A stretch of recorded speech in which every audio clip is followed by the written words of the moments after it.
Pertanyaan tentang obat paling sering diajukan pada pasien yang ingin menopausenya dihindari.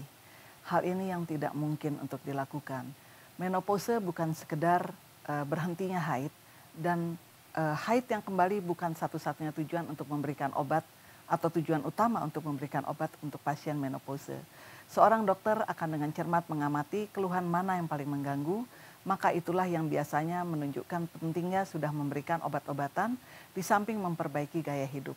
Semua dokter pasti dengan bijak menyarankan untuk merubah gaya hidup selain memberikan obat-obatan. Apabila dengan perubahan gaya hidup, dengan menghindari makanan tertentu, dengan pola olahraga yang teratur, dengan menjaga berat badan dengan baik, dengan melakukan olahraga yang teratur dan ritmis, ini biasanya sudah cukup membantu. Tapi bila ini tidak bisa terjadi dan keluhan tetap muncul, maka dokter akan memberikan obat-obatan tertentu. Obat yang direkomendasikan untuk penderita perimenopause atau menopause adalah obat-obatan hormonal yang biasanya dipakai untuk mengatur sehingga haid yang tadinya berlebihan menjadi teratur. Karena yang biasanya kita takutkan adalah haid yang berlebihan. Tapi kalau haid ini berkurang, maka itu kita anggap sebagai kondisi yang normal bisa terjadi pada wanita usia perimenopause dan itu tidak perlu diobati. Yang juga mengganggu adalah haid yang tidak teratur, sedikit tapi sering, tentunya ini mengganggu untuk ibadah. Ini yang akan dilakukan pengobatan oleh dokter dengan melakukan regulasi haid sehingga haid menjadi lebih teratur.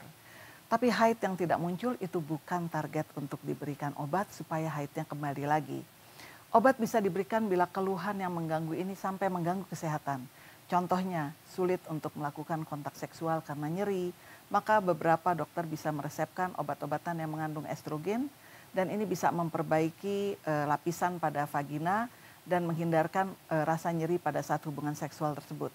Namun demikian, biasanya dokter akan mencoba dengan obat-obatan yang non-hormonal terlebih dahulu, seperti memberikan beberapa gel yang bisa membantu pada saat kontak seksual.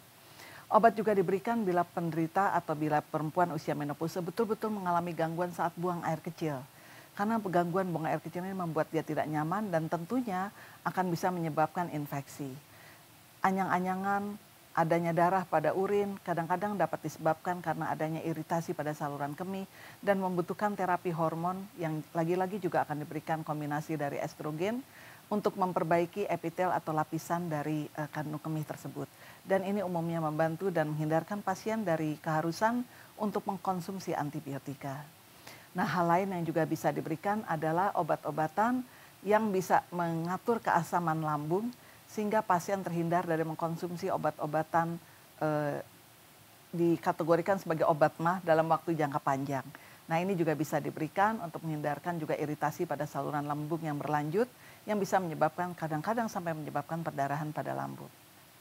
Banyak sekali penawaran yang diberikan pada perempuan usia perimenopause dalam bentuk obat-obatan tradisional.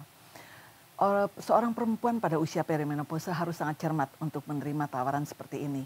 Karena seperti kita ketahui usia perimenopause adalah usia yang cukup lanjut dan sangat sensitif bagi tubuh untuk menerima obat-obatan yang tidak teruji keamanannya.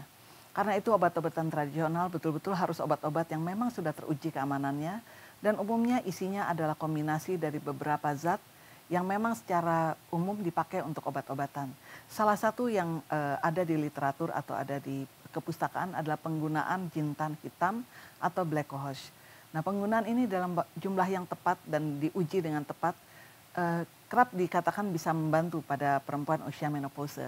Namun penggunaan dalam jumlah lebih akan mengganggu fungsi liver atau fungsi hati karena itu bisa menyebabkan racun pada hati.